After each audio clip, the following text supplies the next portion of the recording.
글로벌 비트 시간입니다. 이번 주에도 물가지표 대기를 하고 있는 상황 속에서 지난 금요일 시장은 그래도 하락 출발했다가 상승으로 마무리를 일제히 해줬습니다. 관세에 대한 불확실성 여전합니다만 그럼에도 불구하고 4월 2일 일괄적으로 적용될 관세에 대해서 어느 정도 유동적으로 적용할 수 있다라고 이야기를 했던 트럼프 대통령의 발언에 힘입었기 때문인데요.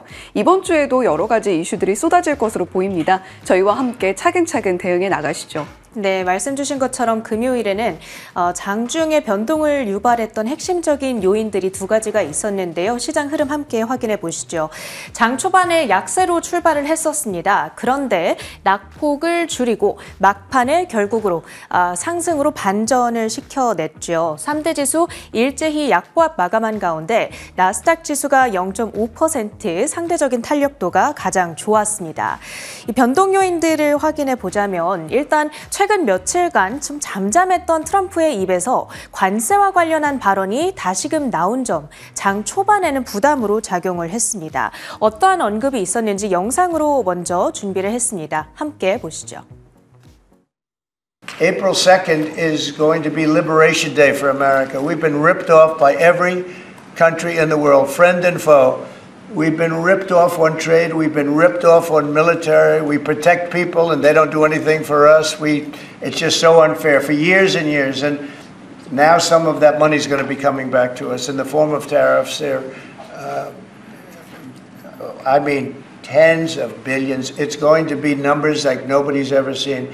The word flexibility is an important word. Sometimes there's flexibility, so there'll be flexibility. But basically, it's reciprocal. So that if China is charging us 50% or 30% or 20%, and I don't mean China, I mean anybody, any country. 앞쪽의 발언들과 뒤쪽의 발언들을 좀 나눠서 보셔야 될 텐데요. 4월 2일은 미국 해방의 날이다. 돈과 존중을 되찾을 것이다. 그러니까 4월 2일 상호관세 부과에 대한 아주 강경한 의지를 재확인한 것으로 인식이 되면서 이 점은 부담이었습니다. 다만 들으셨다시피 뒤에는 flexibility, 그러니까 유연성이라는 단어를 언급했는데요. 유연함을 가질 것이다. 이 말인즉슨 관세 부과를 유예시키거나 이 관세율을 조금 줄일 수도 있지 않을까라는 희망적인 신호로 여겨지기도 했습니다. 그 발언이 나온 이후에 지수가 낙폭을 지워낼 수가 있었고요. 결정적으로 이날은 내마녀의 날이었습니다. 지수와 주식, 선물, 옵션의 만기일이 겹치는 날이죠. 골드만삭스 추산으로는 이날 만기가 도래한 옵션의 규모만 4조 7천억 달러 정도가 된 것으로 보이는데요. 이와 관련한 거래가 막판에 지수를 끌어올린 것으로 분석되고 있습니다. 그 덕분에 3대 지수는 주간 단위로 모두 플러스권에서 거래를 마치게 됐고요. 5주 만에 주간 단위 상승을 기록했습니다. 자, 이제 트럼프 대통령이 취임했던 날로부터 한 2달 정도가 지났습니다. 1월 20일에 취임을 했었죠. 거래일수로 계산을 해보면 44거래일이 지났습니다. 1기 때와 2기 때의 주가 퍼포먼스를 비교해놓은 차트가 있어서 들고 왔는데요. 초록색으로 표시된 선이 1기 때의 S&P 500 지수의 흐름, 그리고 이 빨간 선으로 표시되고 있는 것이 이번 2기 들어서 지수가 얼만큼 빠졌는지를 보여주고 있습니다. 43거래일 차까지의 퍼포먼스를 보면은 1기 때는 3.3% 상승했던 것에 반해서 2기에는 6.3% 오히려 하락으로 현재 진행되고 있는 모습을 보실 수 있는데요. 지금까지의 흐름으로만 이렇게 봤을 때에는 시장 친화적인 대통령이라는 별명이 정말 무색할 정도로 실망스러운 주가 퍼포먼스가 진행되고 있습니다. 추후에 이런 상황이 반전될지 혹은 악화될지 지켜보셔야겠습니다. 자, 이제 히트맵을 열어서 전반적인 시장의 분위기도 확인해 보겠습니다. 이날 들여다보면은 일부 대형주들 M7을 주축으로 해서 지수 상승에 기여를 했고요. 그 외에는 하락한 종목의 숫자가 훨씬 더 많았습니다. 이를 보더라도 지수가 올랐던 데에는 이 만기일의 효과가 컸음을 알 수가 있죠. M7의 흐름들을 보신다면 엔비디아가 유일하게 하락불을 켰습니다. 0.7%의 마이너스권, 주간 기준으로는 3.3%의 하락이라는 굉장히 아쉬운 성적으로 GTC 주간을 마무리했습니다. 신제품 라인업도 공개했고 그리고 양자컴 연구소 설립 계획도 밝혔지만 그래도 실망스러웠다. 투자자들을 감동시킬 만한 강력한 한방이 없었다. 이런 평가가 있습니다. M7 가운데에서는 테슬라가 5.3%의 플러스권 가장 강력한 반등을 그렸는데요. 이 머스크가 전체 직원 회의를 소집해서 최근에 상황이 조금 어렵기는 하지만 그래도 테슬라 주식을 계속 보유하라라고 촉구를 했습니다. 이날의 급등으로 시가총액 8천억 달러 가까이 불어났고요. 그러면서 시가총액 순위도 10위에서 9위로 한 계단 올라섰습니다. 주요 기술주 이슈들 묶어서 확인해 보겠습니다. 먼저 전날 실적을 발표했던 마이크론, 분명히 실적이 좋았습니다. 그러면서 애프터마켓에서도 즉각적인 반응은 긍정적이었는데 결국에는 하락으로 돌려내면서 급락으로 마무리가 됐었죠. 이 전분기 마진이 예상치를 하회한 점이 뒤늦게 주목을 받았기 때문이다. 이런 해석이 들려오고 있습니다. 마이크론의 종가는 이날 8%나 밀려나면서 95달러 선마저 반납하는 움직임 확인이 됐습니다. 다음으로는 애플입니다.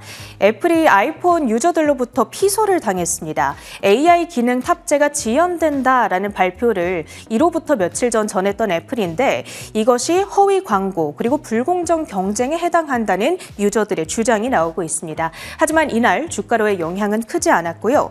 그 밖에 테슬라 이슈도 확인해 보시죠. 테슬라의 대표적인 그리고 아주 오랜 낙관론자죠. 모건 스탠리의 아담 조나스 애널리스트. 이 사람은 이 테슬라 광팬이다 이런 별명이 있을 정도로 유명한 옹호론자로 잘 알려져 있습니다. 그런데 이 다음 화면을 넘겨보시면 테슬라에 대한 목표가를 기존의 430달러에서 410달러로 낮춰 잡았습니다. 그리고 그 이후로 최근 나타나고 있는 이 부진한 인도량 성적을 들었습니다. 올해 전체 인도 대수는 전년 대비 10% 급감할 것이라고 예상을 했고요. 그럼에도 불구하고 이날 머스크의 발언 덕분에 주가는 오름세를 나타냈죠. 다음은 메타와 오픈 AI, 주말 사이 들려왔던 한 가지 소식입니다. 인도 사업 확장을 위해서 인도의 릴라이언스와 협력 방안을 논의 중이라는 보도인데요. 릴라이언스는 인도에서 가장 큰 회사 중 하나로 석유화학 그리고 통신 사업을 영위하고 있습니다. 인도라는 나라 입장에서 봤을 때에는 이 AI 기술력 뒤처지지 않기 위한 행보로 해석이 되고요. 그리고 오픈 AI와 메타 입장에서는 엄청나게 많은 인구를 거느리고 있는 인도 시장을 놓치지 않기 위한 움직임으로 해석을 해볼 수 있겠습니다. 그 밖에 이슈 특징주들 3가지 더 확인해 보시죠. 이날 실적으로는 페덱스가 실적을 전했습니다. 실적 전망치를 하향 조정했는데 이 페덱스의 경우에는 택배 사업을 영위하고 있는 회사죠. 이 페덱스의 실적과 가이던스를 보면은 지금 얼마나 많은 물류들이 이동하고 있는지를 우리가 알 수 있습니다. 문제는 EPS가 컨센서스를 밑돌았고요. 거기다가 향후 전망치도 낮춰 잡았다라는 겁니다.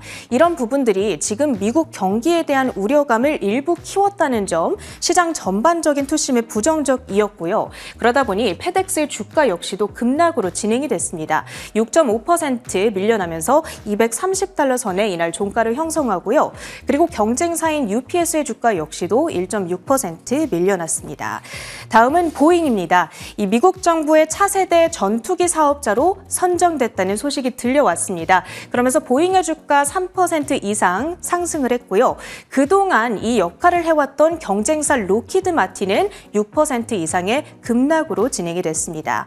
마지막으로는 나이키입니다. 실적 발표 이후에 역시나 급락으로 진행이 됐죠. 현분기 실적 부진이 예상된다는 CFO의 발언이 들려왔는데 관세 여파, 재고 처분 이러한 요인들을 꼽았습니다. 주가는 5.5% 밀려나면서 67.94달러 선에 종가를 형성했고요.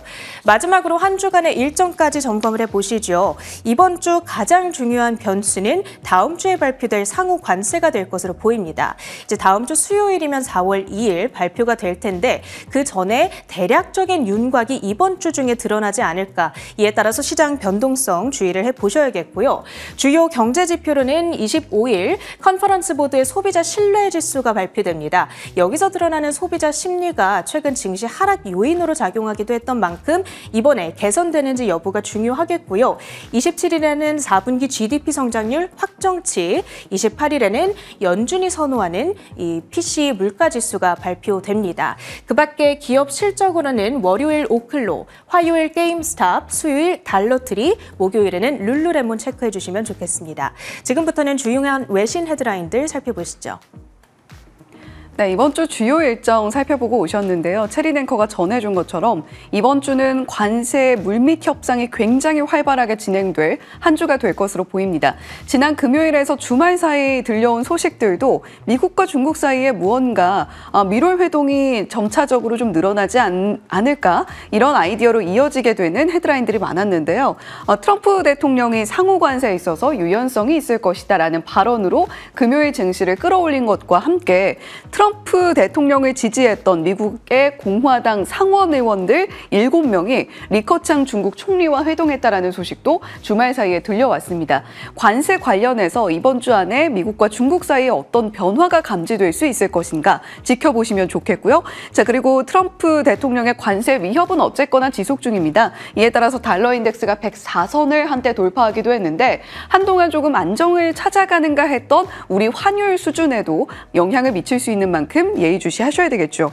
자, 그리고 이번 주에는 PC 물가 데이터 나옵니다. 지난주에 FOMC 이후에 일단 시장은 상승으로 잠시 반응을 했으나 글로벌 IB들에서는 파월 의장의 지금 현재 경제 진단이 조금 아니라는 것이 아닌가 이런 분석들도 나오고 있거든요. PC 물가 데이터나 여러 가지 경제 지표들 살펴보시면서 미국의 현재 경제 펀더멘탈이 어느 정도 수준으로 형성이 되고 있는가도 상세하게 지켜보실 필요가 있겠습니다. 자, 다음으로 종목 이슈 살펴보시면 테슬라가 이제 정치와 논쟁의 중심에 서 있습니다. 트럼프 대통령이 테슬라에 대해서 불매운동이라던가 여러 가지 보이콧을 하는 것에 대해서 나쁜 행동이다라고 콕 집어서 언급하기도 했는데요. 정치인들의 전쟁터가 되고 있다라는 언급 나오고 있는 점이 테슬라 주가에는 어떤 부담으로 작용할지 지켜보셔야 되겠습니다. 자, 그리고 더불어서 존슨앤존슨에서 미국의 제조 그리고 R&D 시설에 550억 달러의 대규모 투자를 진행한다라는 소식도 들려오고 있습니다. 국내 바이오 센티멘탈에도 영향을 미칠 수 있을 것인가 지켜보시면 좋겠는데요. 라이센스 하우스 구체적으로 존슨앤존슨과 함께하고 있는 기업은 확인되지 않고 있습니다만 이러한 대규모 투자 소식이 바이오 전체적인 센티멘탈에 영향 미칠 수 있다는 점 참고해 보시죠. 보잉 이슈는 앞서서 체린 앵커가 짚어주었고요. 애플 이슈는 잠시 후에 조금 더 자세히 짚어보겠습니다. 자, 마이크론이 호실적을 냈는데 가이던스에 대한 실망감이 주가의 발목을 잡았습니다. 8% 넘게 급락세를 보였는데요. 그럼에도 불구하고 월가의 애널리스트들은 마이크론에 대해서 여전히 긍정적인 의견이 대체로 유지를 하고 있습니다. 그런데 150달러 선에 형성됐던 목표가가 120달러 선까지 낮춰 잡은 모습들도 함께 포착이 됐는데요. 대표적으로 시티에서 제시하고 있는 마이크론 목표가가 120달러로 낮춰진 만큼 이러한 부분도 함께 참고해 보시면 좋겠죠. 자, 첫 번째 헤드라인으로 바로 이어가 보겠습니다.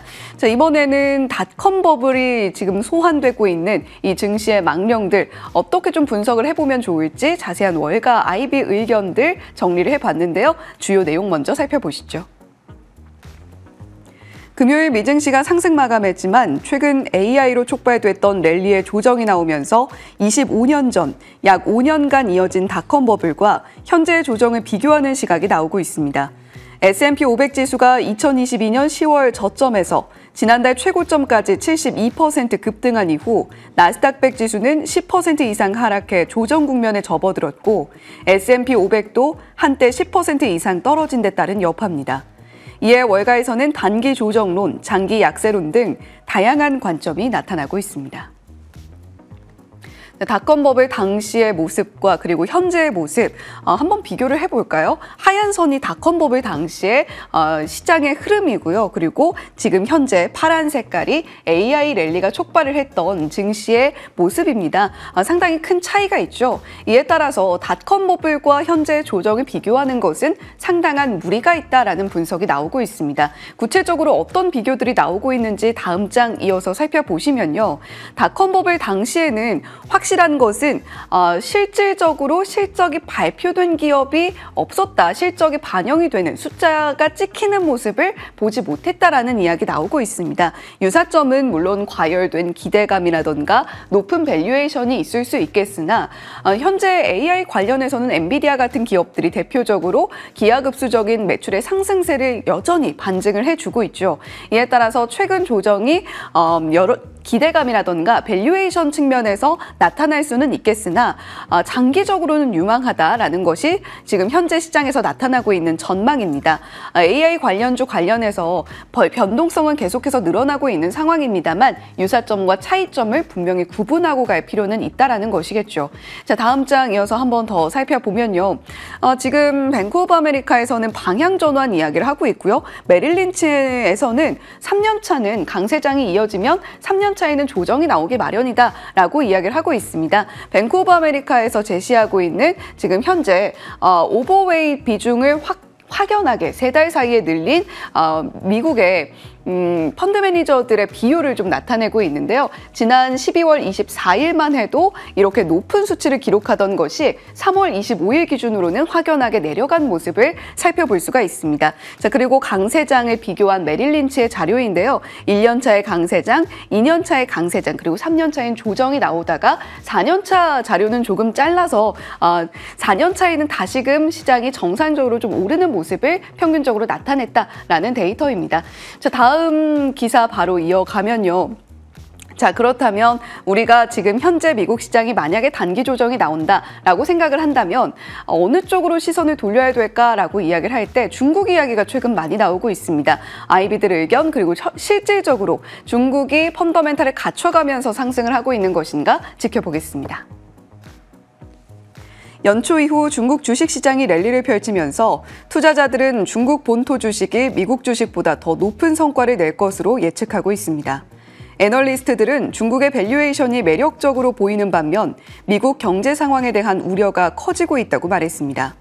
한편 많은 투자자들이 미국이 다른 나라를 강태하는 경제적, 정치적 폭풍을 헤쳐나갈 수 있는 독보적인 위치에 있다고 믿었던 불과 몇 달 전과 비교하면 급격한 반전을 나타내고 있다고 분석하고 있습니다. 네, 대표적으로 제프리 건들락도 지금 현 상황에서는 미국보다 조금 더 시각을 넓혀서 글로벌의 다른 자산으로 투자를 할 필요가 있다라는 이야기도 내놓고 있습니다. 알리바바와 샤오미의 최근 추이를 좀 들여다보면요. 지금 이 가운데 나타나고 있는 선이 항생지수고요. 그리고 가장 아랫단에 위치하고 있는 것이 나스닥 100입니다. 지금 현재 살펴보시면 초록색 선인 샤오미 그리고 알리바바는 항생지수와 나스닥 100을 모두 아웃퍼폼하는 모습을 보여주고 있죠. 중국의 테크 기업들의 약진을 엿볼 수 있는 하나의 장표라고 보시면 되겠습니다. 다음 장 이어서 살펴보시면요. 현재 미국의 증시를 진단하고 있는 아이비들의 의견 그리고 중국 관련해서 현재 어떤 진단을 내리고 있는지 좀 들여다볼 수가 있습니다.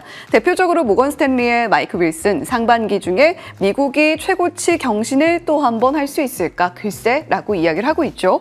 방어적인 포트폴리오 구성을 권장한다라는 코멘트도 함께 엿볼 수 있었습니다. 자, 더블라인의 제프리 건들락 앞서서 전해드렸는데 미국 중심의 투자 전략을 탈피할 만한 시점이다. 글로벌 자산의 분산 필요성 언급을 했습니다. 자, UBS의 이 중국 관련해서 분석을 하고 있는 존 램에 따르면요. 중국의 부동산 시장, 중국의 전반적인 펀더멘탈을 약화시킨 주요한 요인 중에 하나입니다. 변곡점을 나타내고 있고 대도시 중심의 기존 주택 거래량이 늘어나고 있다는 것 상당히 긍정적으로 보인다라고 이야기를 하고 있는데요. 중국보다는 유럽 주식을 조금 더 긍정적으로 보고 있는 UBS고요. 주식시장 선호도는 일단 미국은 단기 조정 가능성 염두에 두자라고 이야기를 하고 있습니다. 자, 그렇다면 중국이 견조하게 앞으로 계속해서 상승해 줄 수 있을 것이다라는 쪽의 시각을 갖고 우리가 지켜봐야 될까요? 뱅크 오브 아메리카 중국 증시의 반등 지금 실물 경제보다 좀 앞서 있다라고 이야기를 하고 있습니다. 그렇다면 당연히 밸류에이션에 대한 우려감으로 좀 이어질 수 있다라는 점은 염두에 두셔야 되겠고요. 무엇보다 4월 달에 있을 관세 리스크 우리가 상당히 주의 깊게 살펴봐야 된다라는 이야기도 전하고 있습니다. 스탠다드 차타드 신용 수요가 약화되고 있고 부동산 가격 전반적으로는 떨어지고 있다라는 점에 주목하고 있는데요. 중국 경제 회복이 제한적일 것이다라는 입장입니다. 자, 그렇다면 그 대안 유럽 증시는 어떨까요? 최근에 많이 올랐죠. 고평가 상태라고 진단을 하고 있고요. 올 중반까지 10% 이상의 조정 가능성이 있다. 따라서 금융이나 산업 관련한 종목을 매수하기보다는 방어 전략 그리고 소형주의 매수세가 유효할 것이다라는 이야기도 함께 전하고 있으니까요. 참고해 보시면 좋을 것 같습니다. 자, 마지막으로 애플 관련한 소식 전해드리겠습니다. 애플워치에 AI 기능 그리고 카메라 탑재한다라는 소식인데요. 함께 들여다보시죠.